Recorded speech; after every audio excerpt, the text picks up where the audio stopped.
Hi ನಮಸ್ಕಾರ ಎಲ್ಲರಿಗೂ. Terrace ಗಾರ್ಡನಲ್ಲಿ ಸುಮಾರು ಪ್ರಾಬ್ಲಮ್ಗಳಿದೆ, ಎಲ್ಲರೂ ಫೇಸ್ ಮಾಡಿರ್ತೀರ, ಎಕ್ಸ್ಪೀರಿಯೆನ್ಸ್ ಮಾಡಿರ್ತೀರ. ಸೊ ಬರೀ ನಾವು ಮಣ್ಣು ನೀರು ಸೀಡ್ಸು ನೀಟಾಗಿ ಕೊಟ್ಟರೆ ಬಂದುಬಿಡುತ್ತೆ ಅನ್ನೋಂಥದ್ದೇನಿಲ್ಲ. ಸೊ ಸುಮಾರು ನಮಗೆ ಕಾಯಿ ಬಂದ ಮೇಲೆ ಒಣಗಿ ಹೋಗಿಬಿಡುತ್ತೆ. ಸೊ ಅದರಲ್ಲಿ ನನಗೆ ಒಂದು 3 ನಾನು ಎಕ್ಸ್ಪೀರಿಯೆನ್ಸ್ ಮಾಡಿರೋದು.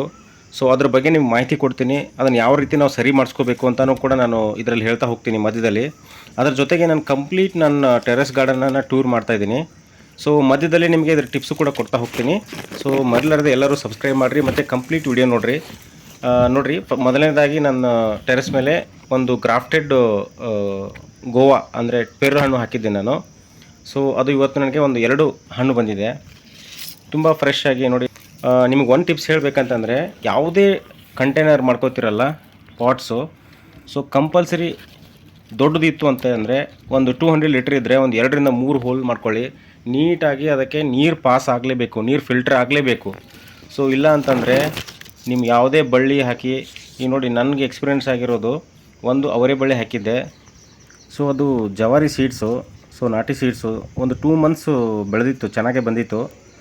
ಸೊ ಸಡನ್ಲಿ ಜೋರಾಗಿ ಮಳೆ ಆದಮೇಲೆ ಕಂಪ್ಲೀಟ್ ಗ್ರೀನ್ ಇರೋ ಬಳ್ಳಿ ಸಡನ್ಲಿ ಯೆಲ್ಲೋ ಕಲರ್ ಬಂದುಬಿಡ್ತು. ಆಮೇಲೆ ನನಗೆ ಗೊತ್ತಾಗಿದ್ದು ನೀರು ಜಾಸ್ತಿ ಒಳಗಡೆ ಸ್ಟಾಕ್ ಆಗಿತ್ತು ಅಂತ. ಸೊ ಇದಕ್ಕೆ ನೀವೇನು ಮಾಡಬೇಕು ಅಂತಂದರೆ, ಈ ತೆಂಗಿನ ನಾರು ಈ ಥರದ್ದು ಏನಾದರೂ ಒಂದು ಸ್ಪಂಜ್ ಥರ ಇರೋದು ಹೋಲ್ಗೆ ನೀವು ಕವರ್ ಮಾಡಿ ಅದ್ರ ಮೇಲೆ ಮಣ್ಣು ಹಾಕಿದರೆ ಸೊ ನೀರು ಫಿಲ್ಟ್ರಾಗಿ ಹೋಗುತ್ತೆ. ಸೊ ಈ ಥರದ ಸಮಸ್ಯೆಗಳು ನಿಮಗೆ ಬರಲ್ಲ. ಸೊ ನೆಕ್ಸ್ಟ್ ಬಂದುಬಿಟ್ಟು ಸೌತೆಕಾಯಿ. ಸೊ ಇದು ನಾನು ಆಲ್ರೆಡಿ ನಿಮಗೆ ಸೀಡ್ಸ್ ಕಳಿಸಿದ್ದೀನಿ, ಸುಮಾರು ಜನ ತೊಗೊಂಡಿದ್ದೀರಾ. ಸೊ ಅದೇ ಸೀಡ್ಸು ಮತ್ತೆ ನಾನು ಹಾಕಿದ್ದೆ. ಇವಾಗ ನೋಡಿ ಸೌತೆಕಾಯಿ ಬಂದಿದೆ ಫ್ರೆಶ್ ಆಗಿ. ಸೊ ನಾನು ಹೇಳ್ದಂಗೆ ನೀರು ಯಾವತ್ತೂ ನಿಂತ್ಕೋಬಾರ್ದು ಕಂಟೈನರಲ್ಲಿ, ಎಷ್ಟೇ ಮಳೆ ಆದರೂ ಕೂಡ ಸೋಸಿ ಹೋಗಬೇಕು. ಇದು ಒಂದಂತೂ ನೀವು ಮಾಡಲೇಬೇಕು, ಇಲ್ಲ ಅಂತಂದರೆ ಯಾವ ಬಳ್ಳಿನೂ ಕೂಡ ನಿಮಗೆ ಕಾಯಿ ಕೊಡೋಕ್ಕೆ ಸಾಧ್ಯನೇ ಇಲ್ಲ, ಒಣಗೋಗ್ಬಿಡುತ್ತೆ, ಸ್ವಲ್ಪ ಗ್ರೀನ್ ಆಗುತ್ತೆ, ಆಮೇಲೆ ಒಣಗೋಗ್ಬಿಡುತ್ತೆ. ನೆಕ್ಸ್ಟ್ ಬಂದುಬಿಟ್ಟು ಹೀರೆಕಾಯಿ. ಸುಮಾರು ಕಷ್ಟಪಟ್ಟು ಹೀರೆಕಾಯಿ ಇವಾಗ ನನಗೆ ಕೊಡ್ತಾಯಿದೆ. ಸ್ಟಾರ್ಟಿಂಗ್ ನಾನೊಂದು ಇಲ್ಲಾಂದರೆ ಒಂದು 20ರಿಂದ 20 ಹೂ ಬಿಟ್ಟು ಕಾಯಿಯಾಗಿ ಒಣಗೋಗಿದೆ. ಅದಕ್ಕೆ ರೀಸನ್ ಏನು ಗೊತ್ತಾ, ಡೈರೆಕ್ಟಾಗಿ ಈ ಹೀರೆಕಾಯಿಗೆ ಬಿಸಿಲು ಬಿದ್ದರೆ ಹೂ ಚಿಗುರು ಇರುತ್ತಲ್ಲ, ಹೂ ಬಂದು ಕಾಯಿಯಾಗಿರುತ್ತೆ, ಸ್ಮಾಲ್ ಕಾಯಿಯಾಗಿರುತ್ತೆ, ಅದು ಒಣಗೋಗ್ಬಿಡುತ್ತೆ. ಸೊ ಈ ಪ್ರಾಬ್ಲಮ್ಗೆ ನಾನು ಏನು ಮಾಡಿದೆ ಅಂತ ನೆಕ್ಸ್ಟ್ ನಿಮಗೆ ಹೇಳ್ತಾ ಹೋಗ್ತೀನಿ. ಸೊ ಕಂಪ್ಲೀಟಾಗಿ ವಿಡಿಯೋ ನೋಡಿ. ಇಲ್ಲಿ ನೋಡಿ, ಇದು ಮಸ್ಕ್ ಮಿಲನು. ಇದು ಕೂಡ ನನಗೆ ಸುಮಾರು ಹೂವಾಗಿ ಕಾಯಿಯಾಗಿ ಉದುರ್ತಾ ಇತ್ತು. ಸೊ ಇವಾಗ ನನಗೆ ಕಾಯಿ ಬರ್ತಾಯಿದೆ, ದಪ್ಪ ಆಗ್ತಾಯಿದೆ. ಆಮೇಲೆ ಯಾವುದೇ ಬಳ್ಳಿ ಆಗಲಿ, ನೀವು ಒಂದು ಬಳ್ಳಿಗೆ ಒಂದು ಸುಮಾರು ಕಾಯಿ ಆಗುತ್ತೆ, ಅಷ್ಟೂ ಬಿಡೋಕ್ಕೆ ಹೋಗ್ಬೇಡಿ. 1 ಅಥವಾ 2 ಕಾಯಿ ಮಾತ್ರ ಬಿಡಿ, ದಪ್ಪಾಗಿ ಚೆನ್ನಾಗಿ ಬರುತ್ತೆ. ಸೊ ಅಷ್ಟು ಚಿಕ್ಕ ಟಬ್ಬಲ್ಲಿ ನಿಮಗೆ 4, 5, 6 ಕಾಯಿ ಬಿಡುವಷ್ಟು ಕೆಪಾಸಿಟಿ ಇರಲ್ಲ ಆ ಬಳ್ಳಿಗೆ, ಯಾಕಂದರೆ ನಿಮಗೆ ರೂಟ್ ಲೆವೆಲ್ ಕಡಿಮೆ ಇರುತ್ತೆ ಅದಕ್ಕೆ. ಈ ವಾಟರ್ ಮಿಲನ್ ಆಗಲಿ, ಮಸ್ಕ್ ಮಿಲನ್ ಆಗಲಿ, ಈ ಥರದ ಬಳ್ಳಿ ಗಿಡಗಳಿರ್ತಲ್ಲ, 1 ಅಥವಾ 2 ಬಿಟ್ಟರೆ ತುಂಬ ಚೆನ್ನಾಗಿ ನಿಮಗೆ ದಪ್ಪವಾಗಿ ಬರುತ್ತೆ. ಸೊ ನೆಕ್ಸ್ಟ್ ಬಂದುಬಿಟ್ಟು ನಾನು ಲಾಸ್ಟ್ ಟೈಮ್ ನಿಮ್ಗೆ ತೋರಿಸಿದೆ ಬದನೆಕಾಯಿ. ಸೊ ಅದೇ ಬದನೆಕಾಯಿ ಇವಾಗ ಕಂಪ್ಲೀಟಾಗಿ ಮತ್ತೆ ಚಿಗುರು ಹೊಡೆದು ಹೂ ಬರ್ತಾಯಿದೆ. ಸೊ ಇನ್ನೊಂದು ಸರಿ ಇದು ನನಗೆ ಬರುತ್ತೆ, ಯಾಕಂದರೆ ಇದು ಜವಾರಿ ನಾಟಿ ಕಾಯಿ ಅಲ್ವಾ. ಸೊ ಹಿಂಗಾಗಿ ನಿಮಗೆ ಎಷ್ಟು ನೀವು ಹಾಗೆ ಬರೀ ಕಟ್ ಮಾಡಿಬಿಟ್ರು ಕೂಡ ಹಾಗೆ ಮತ್ತೆ ರಿಟರ್ನ್ ಹೂವಾಗಿ ಕಾಯಿ ಬರ್ತಾ ಇರುತ್ತೆ. ಸೊ ನೆಕ್ಸ್ಟ್ ಬಂದುಬಿಟ್ಟು ನೋಡಿ ಸೌತೆ ಬಳ್ಳಿ ಇವಾಗ ಎಲ್ಲ ಕಡೆ ಕಾಯಾಗಿದೆ. ಸೊ ಇದೆಲ್ಲ ನನಗೆ ಸ್ಟಾರ್ಟಿಂಗಿಂದ ಬರ್ತಾ ಇರಲಿಲ್ಲ. ಸೊ ಅದಕ್ಕೆ ನಾನು ಏನು ಮಾಡ್ಕೊಂಡೆ ಅಂತ ನಿಮಗೆ ಅಷ್ಟು ಹೇಳ್ತಾ ಇದ್ದೀನಿ. ಸೊ ಇಲ್ಲಿ ನೋಡಿ, ರಾಜಗಿರಿ ದಂಟು ನಿಮಗೆ ಏನು ಕಳಿಸಿದನೋ ಸೀಡ್ಸು, ಕಳಿಸೋ ದಿನ ನಾನು ಇಲ್ಲಿ ಸೀಡ್ಸ್ ಹಾಕಿದ್ದೆ ಇದಕ್ಕೆ. ಯಾಕಂದರೆ ಇದು ದ್ರಾಕ್ಷಿ ಗಿಡ ನಾನು ಹೊಸ ತಂದು ಲಾಸ್ಟ್ ಟೈಮ್ ಒಂದು ವಿಡಿಯೋ ಮಾಡಿದ್ದೆ. ಸೊ ಅದೇ ಟೈಮಿಗೆ ನಾನು ಈ ದಂಟು ಸೀಡ್ಸ್ ಹಾಕಿದ್ದೆ. ಸೊ ಇವಾಗ ಸೂಪರಾಗಿ ಬಂದಿದೆ ನೋಡಿ. ಸೊ ನಿಮ್ಗೆ ಕಳಿಸಿರೋ ಸೀಡ್ಸೇ ಇದು, ಅದರಲ್ಲೇ ಸ್ವಲ್ಪ ನನ್ನ ಕಂಟೈನರ್ ಹಾಕಿದ್ದೆ ಸೈಡಿಗೆ. ಸೊ ಒಳ್ಳೆ ಸೀಡ್ಸ್ ಇದೆ, ನೀವು ಕೂಡ ಚೆನ್ನಾಗಿ ಯೂಸ್ ಮಾಡ್ಕೊಳ್ಳಿ. ಇದು ನೋಡಿ, ನಾನು ಗ್ರೇಪ್ಸ್ ತಂದುಬಿಟ್ಟು ಎಲ್ಲ ನೀಟಾಗಿ ಕಟ್ ಮಾಡಿದ್ದೆ, ಇವಾಗ ಇಷ್ಟು ಬೆಳೆದಿದೆ. ಸೊ ನಿಮ್ಗೆ ಆಗಲೇ ನಾನು ಹೇಳ್ತಾ ಇದ್ದೆ, ಸೊ ಯಾಕೆ ಹೀರೆಕಾಯಿ ಬಳ್ಳಿ, ಸೌತೆಕಾಯಿ ಬಳ್ಳಿ ಹೂ ಆಗಿ ಸ್ವಲ್ಪ ಸಣ್ಣ ಕಾಯಾಗಿ ಉದುರೋಗ್ಬಿಡುತ್ತೆ ಅಂತ. ಸೊ ಅದಕ್ಕೆ ಕಾರಣ ಏನಂತಂದರೆ, ಡೈರೆಕ್ಟಾಗಿ ಬಿಸಿಲು ಬೀಳಬಾರ್ದು ಹೂಗಳಿಗೆ. ಸೊ ಅದು ಉದುರೋಗ್ಬಿಡುತ್ತೆ. ಅದಕ್ಕೋಸ್ಕರ ನಾನೇನು ಮಾಡಿದೆ, ಈಗ ನಾರ್ಮಲಾಗಿ ಈ ಗ್ರೀನ್ ನೆಟ್ ಅಂತಾರೆ, ಶೆಡ್ ನೆಟ್ ಅಂತ ಕರೀತಾರೆ. ಸೊ ಈಗ ನೀವು ಅಮೆಜಾನಲ್ಲಿ ಬುಕ್ ಮಾಡ್ಬೋದು, ಅಥವಾ ಹೊರಗಡೆ ನೋಡಿರ್ತೀರ ಅಲ್ಲಿ ಈ ನರ್ಸರಿ ಎಲ್ಲ ಮಾಡೋದೆಲ್ಲ ಹಾಕಿರ್ತಾರೆ ನೋಡಿ. ಸೊ ಅದು ಆದರೆ ನಿಮಗೆ ಕಾಸ್ಟ್ಲಿ ಆಗುತ್ತೆ. ನಾನು ಮನೇಲಿ ಏನು ಮಾಡಿದೆ, ಒಂದು ಪಾಲಿಸ್ಟರ್ ಸಾರಿ ಇರುತ್ತಲ್ಲ, ಸೊ ಅದನ್ನೇ ಕಟ್ ಮಾಡಿ ಮೇಲೆ ಹಾಕಿದ್ದೀನಿ. ನಿಮ್ಗೆ ಆಮೇಲೆ ತೋರಿಸ್ತೀನಿ ನಾನು. ಸೊ ನೆಕ್ಸ್ಟ್ ಇಲ್ಲೊಂದು ಬದನೆ ಗಿಡ, ಇದು ಲಾಸ್ಟ್ ಟೈಮ್ ನೋಡಿದ್ರಲ್ಲ, ಇದರಿಂದನೇ ನಾನು ನಿಮ್ಗೆ ಸೀಡ್ಸ್ ಕಳಿಸಿರೋದು. ಸೀಡ್ಸ್ ಕಳಿಸ್ಬೇಕಾದ್ರೆ ನಾನು ಅವಾಗ ಕಂಪ್ಲೀಟ್ ಆಗಿದ್ರೆ ಎಲೆ ಎಲ್ಲ ಕಟ್ ಮಾಡಿದ್ದೆ. ಇವಾಗ ಅದು ಮತ್ತೆ ಮಳೆಗೆ ಚಿಗುರು ಹೊಡೆದು ಹೂ ಬಿಡ್ತಾಯಿದೆ, ಆಮೇಲೆ ಕಾಯಿ ಬಿಡ್ತಾಯಿದೆ. ಇದು ಹಂಗೆ ಬರ್ತಾನೆ ಇರುತ್ತೆ. ನಿಮಗೆ ಸಾಕಾಗಿ ನೀವು ಕಟ್ ಮಾಡಿ ಮತ್ತೆ ಸೀಡ್ಸ್ ಹಾಕಬೇಕಷ್ಟೆ. ನೋಡಿ ಎಷ್ಟು ಫ್ರೆಶ್ ಆಗಿದೆ ನೋಡಿ ಬದನೆಕಾಯಿ. ಎಳೆ ಚಿಗುರು ಬಂದುಬಿಟ್ಟು ಒಂದು 5ರಿಂದ 6 ಕಾಯಿ ಆಗಿದೆ. ಸೊ ಈ ಬದನೆ ಗಿಡ ನೋಡಿ ಎಷ್ಟು ಫ್ರೆಶ್ ಆಗಿ ನೀಟಾಗಿ ಬಂದಿದೆ ಅಂತ. ಸೊ ನಮ್ಮ ಬ್ರದರ್ ಹೇಳ್ತಿರ್ತಾರೆ, ಏನು ನಾವೇ ಇಷ್ಟು ವೆಜಿಟೇಬಲ್ ತಿನ್ನಲ್ಲ, ನಮ್ಮ ಊರಲ್ಲಿ ನಾವು ತೋಟದಲ್ಲಿದ್ದು, ನೀನೇನು ಇಷ್ಟೆಲ್ಲ ಬೆಳಿತೀಯ ಅಂತಾರೆ. ತುಂಬ ಖುಷಿಯಾಗುತ್ತೆ ಈ ಥರ ಫ್ರೆಶ್ ಆಗಿ ನಾವೇ ವೆಜಿಟೇಬಲ್ ಬೆಳ್ಕೊಂಡು, ಅದು ಬೆಂಗಳೂರು ಅಂತ ಸಿಟಿಯಲ್ಲಿ ತುಂಬ ಖುಷಿಯಾಗುತ್ತೆ ಆ್ಯಕ್ಚುಲಿ. ಸೊ ನೆಕ್ಸ್ಟ್ ಬಂದುಬಿಟ್ಟು ಹಾಗಲಕಾಯಿ. ಇದೊಂದು 6 ಸೀಡ್ಸ್ ಹಾಕಿದ್ದೆ ನಾನು, ಒಂದೊಂದು ಟಬ್ಬಲ್ಲಿ 1 2 ಆ ಥರ. ಸೊ ಲಾಸ್ಟ್ ಟೈಮು ನಿಮಗೆ ನೋಡಿದರೆ ನೀವು, ಸುಮಾರು ಕಟ್ ಮಾಡಿದ್ದೆ ನಾನು. ಸೊ ಇವಾಗ ಅದಾದಮೇಲೆ ಮತ್ತೆ ಇಷ್ಟು ಬಂದಿದೆ. ಸೊ ಇದೆಲ್ಲ ತುಂಬ ಚೆನ್ನಾಗೇ ಬರುತ್ತೆ. ಇದು ಎಷ್ಟು ಬೇಕಷ್ಟು ಬೆಳೆಯುತ್ತೆ, ಹಾಗೆ ಹೆವಿ ಬೆಳೆಯುತ್ತೆ. ಯಾಕಂದರೆ ಹಾಗಲಕಾಯಿ ತಿನ್ನೋರು ಕಡಿಮೆ, ಯಾಕಂದರೆ ಅದು ಕಹಿ ಇರುತ್ತೆ, ಅದನ್ನು ಮಾಡೋ ಪದ್ಧತಿ ಡಿಫ್ರೆಂಟ್ ಇರುತ್ತೆ. ಸೊ ಬೆಂಗಳೂರಲ್ಲಿ ಕೆಲಸ ಮಾಡ್ತಿದ್ರೆ ಯಾರಿಗೂ ಟೈಮ್ ಸಿಗಲ್ಲ. ಸೊ ಹಾಗಾಗಿ ಈ ಥರದ್ದು ತರಕಾರಿ ಮಾಡ್ಕೊಂಡು ತಿನ್ನೋದು ಕಷ್ಟನೇ. ಬಟ್ ವೀಕ್ಲಿ ಒನ್ಸು ಯಾವಾಗೋ ಟೈಮ್ ಸಿಕ್ಕಾಗ ಮಾಡ್ಕೊಂಡ್ರೆ ನಮ್ಮ ಆರೋಗ್ಯಕ್ಕೂ ಕೂಡ ಇದು ಒಳ್ಳೆಯದು ಹೇಳ್ತಾರೆ. ಸೊ ಹಾಗಾಗಿ ಬಟ್ ನೋಡಿ ನನ್ನ ಟೆರೆಸ್ ಮೇಲೆ ಈ ಥರ ನೀಟಾಗಿ ಬಂದಿದೆ ಇದು. ಇದಾದಮೇಲೆ ಇಲ್ಲಿ ನೋಡಿ, ಇದು ಕುಂಬಳಕಾಯಿ ತುಂಬ ಪವರ್ಫುಲ್ಲಾಗಿ ಬರ್ತಾಯಿದೆ. ಯಾಕಂದರೆ ಮಳೆ ಆಯ್ತಲ್ಲ ಮೊನ್ನೆ ಬೆಂಗಳೂರಲ್ಲಿ, ಒಂದು 2ರಿಂದ 3 ದಿನ ಕಂಟಿನ್ಯೂಸ್ ಮಳೆ ಆಯಿತು. ಸೊ ಇವಾಗ ಕಂಪ್ಲೀಟ್ಲಿ ಟೆರೆಸ್ ಗ್ರೀನ್ ಕಾಣ್ತಾ ಇದೆ. ಅದರ ಜೊತೆಗೆ ಇಲ್ಲಿ ರಾಜಗಿರಿ ದಂಟು ಇದೆ ನೋಡಿ, ಗ್ರೀನು. ಆಗಲಿ ನೀವು ನೋಡ್ದಂಗೆ ಅದು ರೆಡ್ಡು. ಆಮೇಲೆ ಇಲ್ಲಿ ವೈಟ್ ಬದನೆಕಾಯಿ ಬರುತ್ತಲ್ಲ, ಈ ಪಲಾವ್ಗೆಲ್ಲ ಯೂಸ್ ಮಾಡ್ತಾರಲ್ಲ, ಅದು ಬದನೆಕಾಯಿ ಗಿಡ ಒಂದು ಹಾಕಿದ್ದೀನಿ. ಅದರ ಜೊತೆಗೆ ನುಗ್ಗೆ ಗಿಡ ಇದೆ ಇಲ್ಲಿ. ನುಗ್ಗೆಕಾಯಿ ಇನ್ನೂ ಸ್ಟಾರ್ಟ್ ಆಗಿಲ್ಲ, ಬಟ್ ಗಿಡ ದಪ್ಪ ಆಗಿದೆ, ಇವಾಗ ಇನ್ನು ಸ್ಟಾರ್ಟ್ ಆಗ್ಬೋದೇನೋ. ಇದೆಲ್ಲ ಕುಂಬಳ ಬಳ್ಳಿ. ಇದು ನುಗ್ಗೆ ಗಿಡ. ಇದು ನಾನು ಹಾಗೆ ಕಟ್ ಮಾಡ್ತಾಯಿದ್ದೀನಿ, ಯಾಕಂದರೆ ನನಗೆ ತುಂಬ ಹೈಟ್ ಹೋಗೋದು ಬೇಡ ಅಂತ.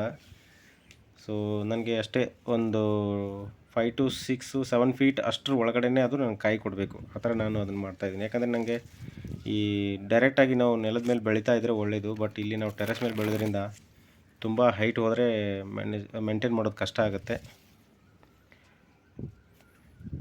ಸೊ ಇದು ಪಪ್ಪಾಯಿ ಗಿಡ. ಇದು ಹೂ ಬಿಡ್ತಾಯಿದೆ ಸ್ಲೋ ಆಗಿ, ಇನ್ನು ಸ್ಟಾರ್ಟ್ ಆಗೋದೇನೋ. ಇಲ್ಲಿ ಮತ್ತೆ ಮಸ್ಕ್ ಮಿಲನು.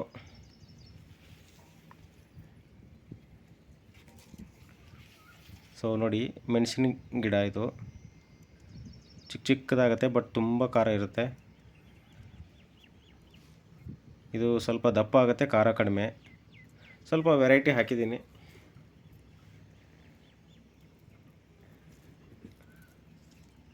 ಸೊ ಇಲ್ಲೊಂದು ಮೆಣಸಿನ ಗಿಡ ಇದೆ, ಇದು ಕೂಡ ದಪ್ಪ ಆಗುತ್ತೆ. ಇದ್ರ ಜೊತೆಗೆ ಇಲ್ಲಿ ಮಸ್ಕ್ ಮಿಲನು, ಒಂದು ಸವತೆ ಬಳ್ಳಿ ಇದೆ. ಇದು ಒಂದು 2 ಮಂತ್ಸ್ ಆಯಿತು ನಾನು ಕಂಟಿನ್ಯೂಸ್ ಆಗಿ ಮೆಣಸಿನ್ಕಾಯಿ ಬರ್ತಾಯಿದೆ, ಇನ್ನೂ ಹಾಗೆ ಬರ್ತಾನೆ ಇದೆ. ಸೊ ಇದ್ರ ಜೊತೆಗೆ ನಾನು ಇನ್ನೊಂದು 3-4 ಹಾಕಿದ್ದೀನಿ ಸೀಡ್ಸು, ಅದು ಇನ್ನು ಸ್ಟಾರ್ಟ್ ಆಗುತ್ತೆ. ಇಲ್ಲೊಂದು ಮೆಣಸಿನ್ಕಾಯಿ ಗಿಡ ಇದೆ, ಅದರ ಜೊತೆಗೆ ರೆಡ್ ದಂಟು, ರಾಜಗಿರಿ ದಂಟು. ಇದು ಹಾಗಲ ಬಳ್ಳಿ. ಸೊ ಇದು ಹಾಗೆ ನನಗೆ ಮೇಲೆ ಹೋಗ್ತಾ ಇದೆ. ಸೊ ಮೇಲ್ಗಳು ಕಾಯಿ ಆಗಿದೆ ನೋಡಿ.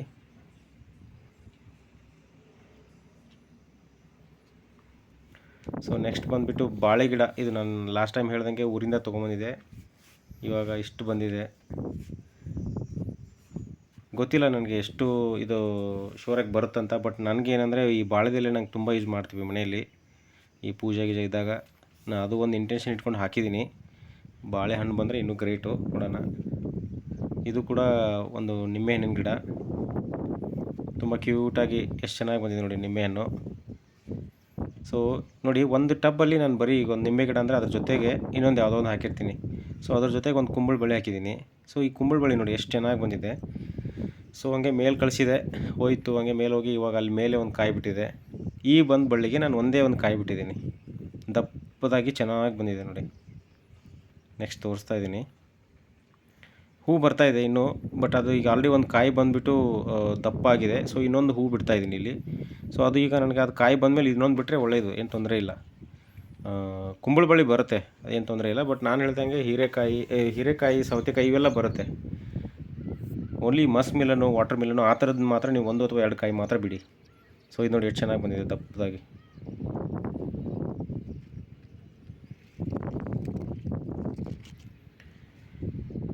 ಇವಾಗ ಕಂಪ್ಲೀಟಾಗಿ ಮಳೆ ಆಗಿದೆ. ಸೊ ಹೀಗಾಗಿ ಔಟ್ಸೈಡ್ ನಿಮಗೆ ತುಂಬ ಗ್ರೀನಾಗಿ ಕಾಣಿಸುತ್ತೆ ನೋಡಿ. ನನ್ನ ಟೆರೆಸ್ ಮೇಲಿಂದ ಒಂದು ವ್ಯೂ ಇದು. ಸೊ ಒಂದು ಫುಲ್ ಕಂಪ್ಲೀಟ್ ರೌಂಡ್ ಮಾಡ್ತೀನಿ. ಚೆನ್ನಾಗಿ ಎನ್ವೈರ್ಮೆಂಟ್ ಚೆನ್ನಾಗಿದೆ ಇವಾಗ.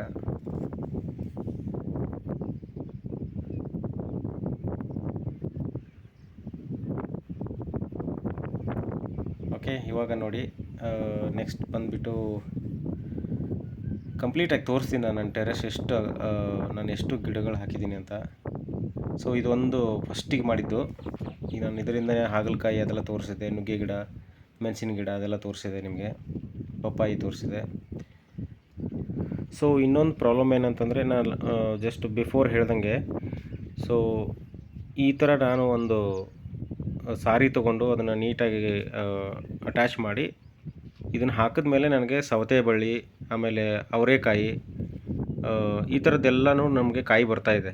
ಸೊ ಯಾಕಂದರೆ ಡೈರೆಕ್ಟಾಗಿ ಏನಾಗುತ್ತೆ ಗೊತ್ತಾ, ಮಾರ್ನಿಂಗ್ ಫುಲ್ ಕೋಲ್ಡ್ ಇರುತ್ತೆ, ಸಡನ್ಲಿ ಫುಲ್ ಹಾಟು ಅಂತಂದರೆ ಹೂವಿಗೆ ತಡ್ಕೊಳ್ಳೋ ಶಕ್ತಿ ಇರಲ್ಲ. ಸೊ ಹಂಗಾಗಿ ಅದೇನು ಮಾಡುತ್ತೆ, ಉದುರಿಬಿಡುತ್ತೆ.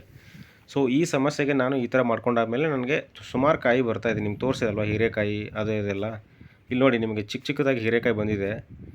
ಸೊ ಇದು ಹಾಕೋಕ್ಕಿಂತ ಮುಂಚೆ ಒಂದು ಕಾಯಿ ಆಗಿತ್ತು, ಅದು ಹೆಂಗಾಗಿ ಉದುರುತ್ತೆ ಅಂತ ನಿಮ್ಗೆ ತೋರಿಸ್ತೀನಿ ನೋಡಿ. ಇಲ್ಲಿದೆ ನೋಡಿ, ಯೆಲ್ಲೋ ಕಲರ್ ಈ ಥರ ಆಗಿ ಹೋಗಿಬಿಡುತ್ತೆ. ಸೊ ಇವಾಗ ನಾನು ಇದು ಹಾಕಿದ್ಮೇಲೆ ಈ ಥರ ಒಂದು ಗ್ರೀನ್ ನೋಡಿ ಎಷ್ಟು ಚೆನ್ನಾಗಿ ಬಂದಿದೆ. ಸೊ ಇದು ಡಿಫ್ರೆನ್ಸ್, ಇದು ನಾನು ನಿಮ್ಗೆ ತೋರಿಸ್ತಾ ಇದ್ದೀನಿ ಅದನ್ನು ಹಾಕಿದ್ಮೇಲೆ ಏನಾಯಿತು ಅಂತ. ಸೊ ಇಲ್ಲಿ ನೋಡಿ ಕರಿಬೇವು ಎಷ್ಟು ಸೂಪರಾಗಿ ಬಂದಿದೆ. ಇದು ಕೂಡ ಜವಾರಿ, ನನ್ನ ಊರಿಂದ ತಂದಿರೋ ಪ್ಲ್ಯಾಂಟ್ಸ್ ಇದು. ನಾನು ಪ್ರತಿ ಸಲ ಊರಿಗೆ ಹೋದಾಗ ಒಂದೊಂದು ಈ ಥರದ ಪ್ಲ್ಯಾಂಟ್ಸ್ ತಂದು ನನ್ನ ಟೆರೆಸ್ ಮೇಲೆ ಇವತ್ತು ಫುಲ್ ಮಾಡಿರೋದು. ಬನಾನ ಆಗಲಿ, ಇದು ಆಗಲಿ, ಕರಿಬೇವು ಆಗಲಿ, ಸೊ ಇವನ್ನೆಲ್ಲ ನಾನು ಊರಿಂದನೇ ತಂದಿರೋದು. ಆಮೇಲೆ ಎಲ್ಲ ಸೀಡ್ಸು ಕೂಡ ನಾನು ಆಲ್ಮೋಸ್ಟ್ 50% ಸೀಡ್ಸು ನಾನು ಊರಿಂದನೇ ತೊಗೊಂಬಂದಿರೋದು. ಸೊ ಈಗ ಟೊಮೆಟೊ ಇವಾಗ ಸ್ಟಾರ್ಟ್ ಆಗ್ತಾಯಿದೆ.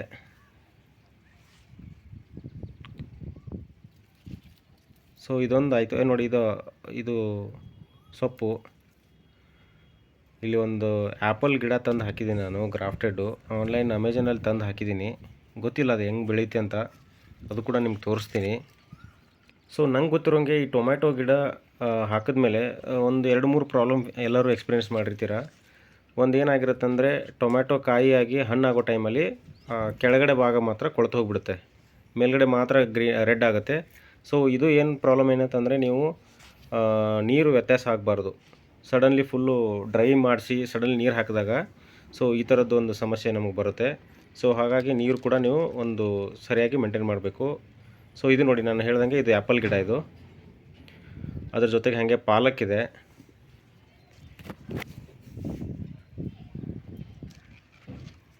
ಆಮೇಲೆ ನನಗೆ ಸುಮಾರು ಜನ ಕೇಳಿದಿರಿ ಈ ಥರ ಆ್ಯಂಟ್ಸು, ಆಮೇಲೆ ಸುಮಾರು ಹುಳಗಳು ಕಾಟ ನಿಮಗಿಲ್ವಾ ಅಂತ ಕೇಳ್ತಿದ್ದೀರಿ. ಸೊ ಡೆಫಿನೆಟ್ಲಿ ಯಾರೇ ಬೆಳೆದ್ರೂ ಕೂಡ ಇದ್ದೇ ಇರುತ್ತೆ. ಸೊ ಅದಕ್ಕೆ ನಾನು ಒಂದು ನೀಮ್ ಆಯಿಲ್ ಅಂತ ನಿಮಗೆ ಆಲ್ರೆಡಿ ಸಜೆಸ್ಟ್ ಮಾಡಿದ್ದೀನಿ, ಯೂಟ್ಯೂಬಲ್ಲಿ ತೋರಿಸಿದ್ದೀನಿ ನಾನು. ಸೊ ಆ ನೀಮ್ ಆಯಿಲ್ ಆರ್ಗ್ಯಾನಿಕ್ ಆ್ಯಕ್ಚುಲಿ, ಇದು ಯಾವುದೇ ಥರದ ಕೆಮಿಕಲ್ ಅಲ್ಲ. ಸೊ ಅದನ್ನು ನೀವು ಏನಂತಂದರೆ 1 ಲೀಟ್ರ್ ವಾಟ್ರಿಗೆ ಜಸ್ಟ್ 3 to 4 ಡ್ರಾಪ್ ಹಾಕಿದರೂ ಸಾಕು. ಓಕೆ, ಸೊ ಕಂಪ್ಲೀಟ್ ಗಿಡಕ್ಕೆ ನೀವು ಇದನ್ನು ಒಂದು ಸರಿ ಸ್ಪ್ರೇ ಮಾಡಿ, ಕಡಿಮೆ ಆಗಲಿಲ್ಲ ಅಂದರೆ ಇನ್ನೊಂದು ಸರಿ ಸ್ಪ್ರೇ ಮಾಡಿ ಅಷ್ಟೇ. ಸೊ 2 ಟೈಮ್ಸ್ ಮ್ಯಾಕ್ಸ್, 1 ಟೈಮ್ಗೆ ಯಾವುದೇ ಎಲ್ಲ ಹುಳುಗಳೆಲ್ಲ ಹೋಗಿಬಿಡುತ್ತೆ, ಯಾವುದೇ ಥರದಿದ್ದರೂ ಕೂಡ.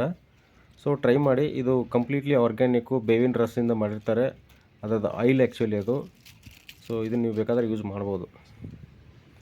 ಸೊ ಇಲ್ಲಿ ನೋಡಿ, ಪಾಲಕ್ ಅಂತೂ ನೀವು ನೋಡಿದ್ರಿ ಆಲ್ರೆಡಿ.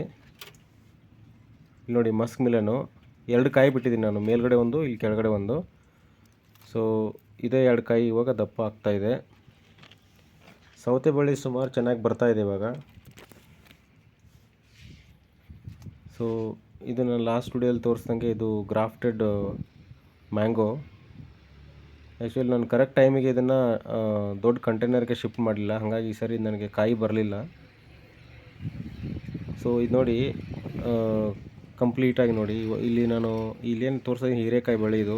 ಏನು ಇಷ್ಟು ದಿವಸ ಆದರೂ ಕೂಡ ಕಾಯಿ ಬಂದಿರಲಿಲ್ಲ, ಇವಾಗ ನನಗೆ ಕಾಯಿ ಬರ್ತಾಯಿದೆ. ಅದ ಮೇಲೆ ನಾನು ನೆಟ್ ಥರ ಸಾರಿ ಹಾಕಿದ್ಮೇಲೆ ಇವಾಗ ಚೆನ್ನಾಗಿ ಎಲ್ಲ ಬರ್ತಾಯಿದೆ. ಇದು ನೋಡಿರಿ, ಕಂಪ್ಲೀಟ್ ನನ್ನ ಗಾರ್ಡನು ಈ ಥರ ನೀಟಾಗಿ ಮಾಡ್ಕೊಂಡಿದ್ದೀನಿ. ಸೊ ನೀವು ಕೂಡ ಇದೇ ಥರ ಮಾಡ್ಕೊಳ್ಳಿ, ಯಾಕಂದರೆ ಟೆರೆಸ್ಗೂ ಪ್ರಾಬ್ಲಮ್ ಆಗಬಾರ್ದು, ಬಿಲ್ಡಿಂಗ್ ಏನೂ ಪ್ರಾಬ್ಲಮ್ ಆಗಬಾರ್ದು. ಈ ಥರ ಮಾಡಿಕೊಂಡ್ರೆ ಯಾವುದೂ ಸಮಸ್ಯೆ ಆಗೋಲ್ಲ.